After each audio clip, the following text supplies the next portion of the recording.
अब क्लिक कर ही दिया है तो एक सवाल सुनो। एमसीयू ने हमें अब तक सुपर हीरोज के सैक्रिफाइस, उनके एक्शन और उनकी कहानी से ये बताया है कि सुपर हीरोज दुनिया बचाते हैं, लेकिन जब से कैंग और डॉक्टर डूम इंट्रोड्यूस हुए हैं तब से ऐसा लग रहा है कि विलन्स ने अपनी धाक जमा ली है। मतलब जब से डूम्सडे अनाउंस्ड हुई है तब से एमसीयू एक विलन को हीरो बनाने की कोशिश कर रहा है और अभी आगे यही विलन पूरे इंटायर मल्टीवर्स का एक हीरोइक चेहरा बन जाएगा। इसीलिए हम विलन्स के आने पर ज्यादा खुश है, पर हीरोज के बारे में कोई बात नहीं कर रहा। दूसरा सवाल ये आ जाता है कि क्यों डॉक्टर डूम इतने बड़े स्केल पर काम कर रहा है। यहाँ पर्दे के पीछे actor, director, RDJ, Russo brothers की बात नहीं हो रही है। हम सिर्फ एमसीयू की बात कर रहे हैं, जहाँ इस सिनेमैटिक यूनिवर्स को हमेशा से बेहतर, स्ट्रॉन्ग और इंटरकनेक्टेड की तरह दिखाया गया है। अब इंटरकनेक्टेड है तो ये भी सवाल आता है कि डूम अब तक कहाँ, कब, क्यों, कैसे था। फैंस को अभी तक इसके बारे में कुछ पता नहीं चला है और जो भी मार्वल स्टूडियोज ने हमें दिया है उसमें भी इसकी कोई हिंट नहीं दी गई है।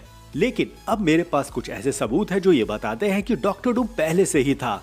ये मल्टीवर्स उसी का था। कैंग, डूम साथ दूर दूर रहकर इसको व्यवस्थित रखते थे, लेकिन इमोर्टस ने इनसे ये सब कुछ ले लिया। डूम की गलती यहाँ बस ये थी कि वो अर्थ से कैंग की प्रॉब्लम को सॉल्व कर रहा था। इसीलिए पूरी तरह से संपूर्ण मल्टीवर्स पे कॉन्कर करने के लिए डूम को भी जाना होगा और इमोर्टस ने कैंग के साथ जो किया वो डूम के साथ भी किया। अब तक ये था कि एक अवेंजर्स कैंग के नाम होगी और दूसरी अवेंजर्स डूम के नाम, लेकिन चीजें बदल गई हैं और दोनों अवेंजर्स मूवी डूम के आधार पर दिखाई जा रही है। फिर इसके बाद मुझे एमसीयू के टाइम ट्रेवल के बारे में जल्द ही पता चला है।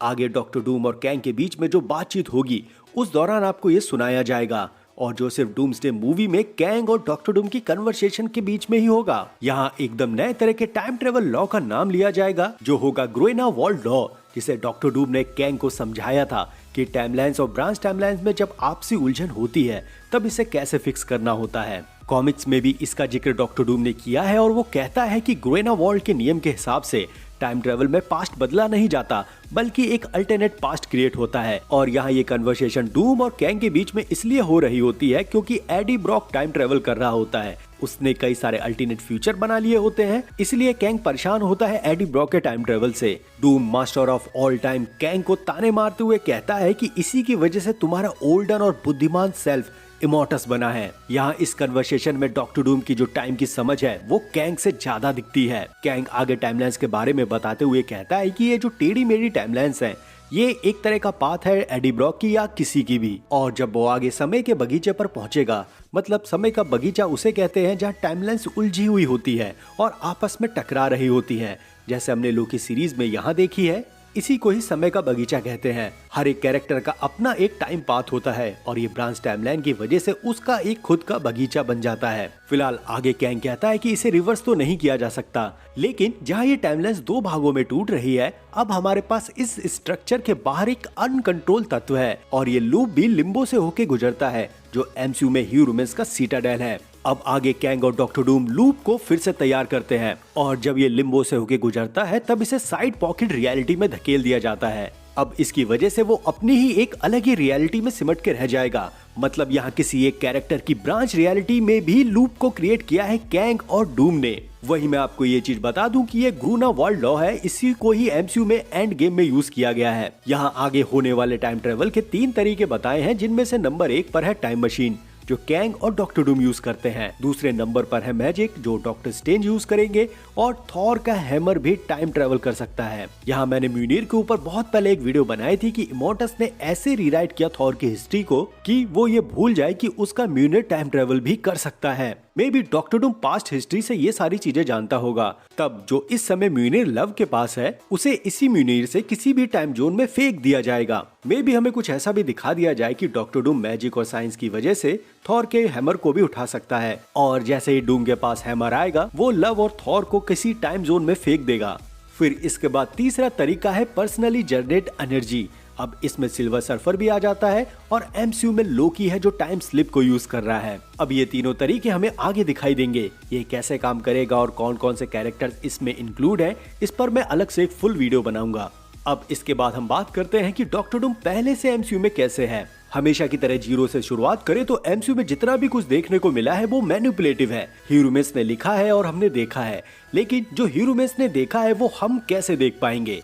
इसके लिए 2 चीजें हैं, नंबर 1 ह्यूमन्स की बातें, नंबर 2 ह्यूमन्स के कांड। अब इस कांड में सबसे बेहतरीन चीज है उसका सीटाडेल जो 100% डॉक्टर डूम का कैसल है। लोकी सीजन 1 के 5वें एपिसोड में सिल्वी और लोकी ओलाइथ की यादों से सीटाडेल पहुंचते हैं, जो एंड ऑफ टाइम पर मौजूद था। एक चीज यहाँ पर यह भी है कि हर एक समय का अंत और उसकी शुरुआत एक ही पॉइंट होता है, क्योंकि ये सर्कल और लूप है जिसकी शुरुआत और अंत एक ही पॉइंट बन जाता है। फिलहाल हमें यहाँ पर एक कैसल दिखाई दिया जिसके चारों ओर सेक्रेट टाइमलाइन का घेरा था। कॉमिक्स में ह्यूरोमेंस का जो सीटाडेल था वो ऐसे ही टुकड़ों पर बना हुआ था, लेकिन ये सीटाडेल बिल्कुल कॉमिक्स जैसा दिखाई नहीं देता, बल्कि ये सीटाडेल बिल्कुल डॉक्टर डूम के कैसल से 100% मिलता है। फिर कैसल के अंदर 2 हुडेड फिगर दिखाई देती है जो डॉक्टर डूम के वजूद को और भी स्ट्रॉन्ग कर देती है।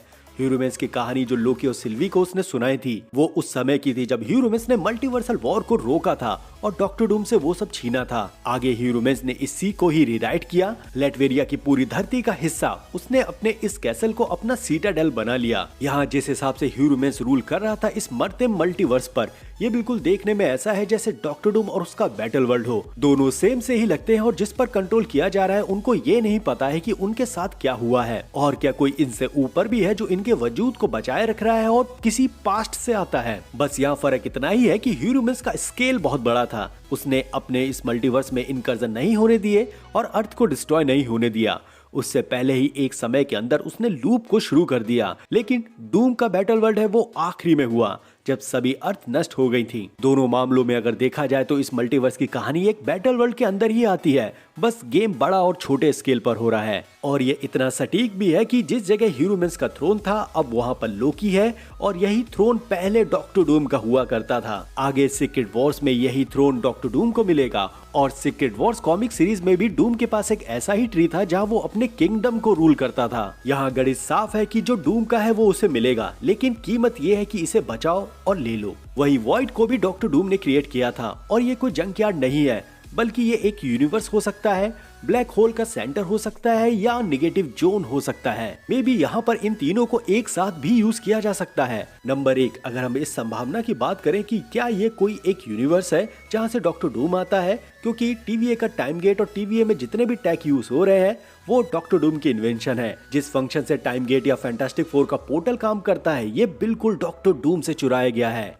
हम जानते हैं कि 60s के एरा से ही हमें डॉक्टर डूम को दिखाया जाएगा और 60s के एडवांस फ्यूचरिस्टिक अर्थ के टैग से TVA के टैग काफी मिलते हैं। इसका मतलब ये भी हो सकता है कि जब सेक्रेट टाइमलाइन को तैयार किया गया तब डूम के अर्थ से TVA और सीटाडेल को उठा लिया गया। फिलहाल अब मल्टीवर्सल ट्री की वजह से वो टाइमलाइन भी बाहर आएंगी जो सेक्रेट टाइमलाइन से पहले मौजूद थी और यही डॉक्टर डूम की नेटिव टाइमलाइन होगी। लेकिन फिर ये सवाल आ जाता है कि अगर डॉक्टर डूम का जन्म इस मल्टीवर्सल ट्री में दिखाया गया तो डॉक्टर डूम को ये समझाना कि मल्टीवर्स कभी उसका हुआ करता था और पास्ट में जो कुछ भी था उससे छीना गया है, ये सच में मुश्किल हो जाएगा। और वॉइड, TVA, कैसल ये सारी चीजें कैंग की तरफ शिफ्ट हो जाएंगी, ना कि डॉक्टर डूम की तरफ। इसीलिए मुझे लगता है कि सेक्रेट टाइमलाइन से पहले डॉक्टर डूम की कहानी को दिखाना चाहिए, क्योंकि अगर वो उस समय मारा जाता तो वो सेक्रेट टाइमलाइन में डूम ही बन के जन्म लेता, या फिर ये भी हो सकता था कि वो टाइम में कहीं खो जाता। जैसे लोकी सीजन 1 के पहले एपिसोड में लोकी को जो रिसेट किया जा रहा था तब लोकी के लिए ये वार्निंग थी कि अगर कुछ गलत हुआ तो वो टाइम में खो जाएगा,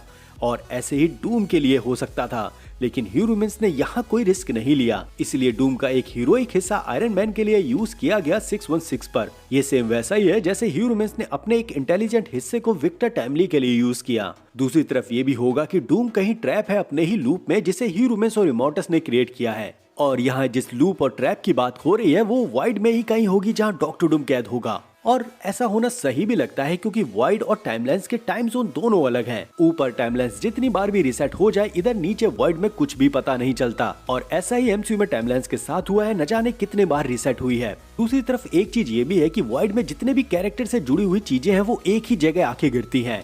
जैसे थैनोस के क्यूशिप वो भी एक जगह है, लोकी भी एक जगह देखने को मिले हैं, एक्समैन, अवेंजर्स और डेडपूल के जितने भी वेरिएंट हैं वो सब एक जगह ही देखने को मिलते हैं। ये सटीक बैटल वर्ल्ड जैसा ही है जिसे डॉक्टर डूम ने कॉमिक्स में बनाया था। और अगर वॉइड की बात करें तो अभी तक हमारे सामने ये क्लियर नहीं है कि ये आया कहां से। अभी वॉइड का जितना भी कुछ देखकर हमें यही समझ में आ रहा है कि आगे जाके डॉक्टर डूम का ही निकलेगा, और तब चीजें और भी उलझ जाएंगी। जैसे अगर एक बैटल वर्ल्ड बना था तो उसके बाद ह्यूरोमेंस ने इस मल्टीवर्स को कैसे रिकवर किया, और क्या ये बैटल वर्ल्ड डॉक्टर डूम का ही था? इसका जवाब मुझे लगता है कि ह्यूरोमेंस ने इसे रिकवर नहीं किया, बल्कि उसने बैटल वर्ल्ड में ओलाइथ को छोड़ दिया। सारे लोग मारे गए। डूम भी यहाँ मौजूद था जिसको ट्रैप या लूप में कैद कर लिया गया और उधर ह्यूरोमिस ने मल्टीवर्स को फिर से शुरू होने दिया। सेम कॉमिक्स की तरह जहाँ हर बार मल्टीवर्स मर के एक नया शुरू होता है और कुछ कैरेक्टर्स आगे मल्टीवर्स की कहानी से जुड़ जाते हैं। जैसे इस समय इमोर्टस ह्यूरोमिस कैंग है जिन्होंने ऑल टाइम को समझ लिया है और यहाँ पे जो ओलाइथ की बात की थी ह्यूरोमिस ने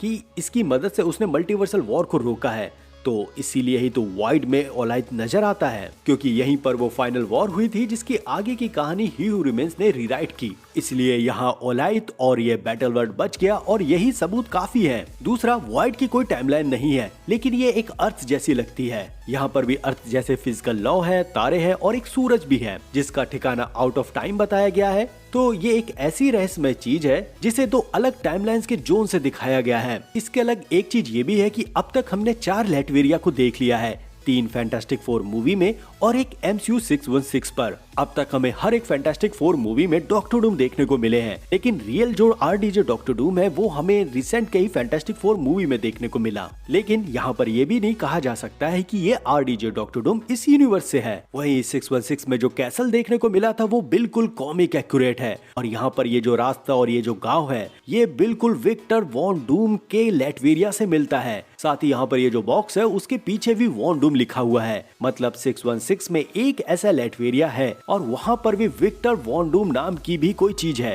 ये कैसे पॉसिबल हुआ और ये 616 में कैसे है? तो ओरिजिनल टाइमलाइन वाली कहानी जो मैंने बहुत पहले आपको सुनाई थी कि सेक्रेट टाइमलाइन वाला गेम तो पूरा हो चुका है, लेकिन अब मल्टीवर्सल ट्री की वजह से ओरिजिनल टाइमलाइन बन रही है। मतलब पास्ट बदलने से फ्यूचर नहीं बदलता और अगर पास्ट बदलते हुए आ रहा है अपनी ओरिजिनल फॉर्म में तो वहाँ पर वो कैरेक्टर भी सामने आएंगे जिसको ह्यूरोमिस होने से रोक रहा था।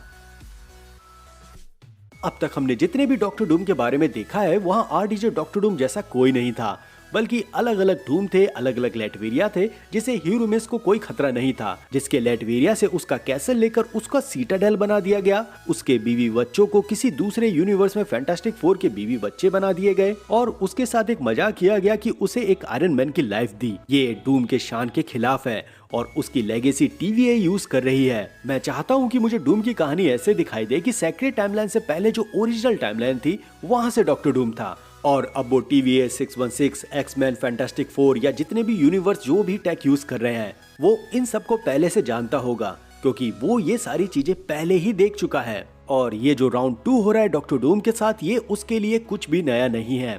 खैर ट्रेलर आने वाला है और हमने जितना इस चैनल पर सट्टा खेला है कि डूम ऐसा होगा, थ्योरीज ऐसी होंगी, अब उन सब का एक समय आ गया है। मुझे डर ये है कि हमने जितनी भी बकवास इस चैनल पे की है डॉक्टर डूम और डूम्सडे को लेकर, वैसा होता है तो हमारे चैनल के लिए ठीक है और अगर नहीं होता है तो राइटिंग टीम को और अच्छे से काम करने की जरूरत है। फिलहाल अभी के लिए इतना ही और एक प्यारी सी रिक्वेस्ट है, प्लीज चैनल को सब्सक्राइब करना मत भूलना।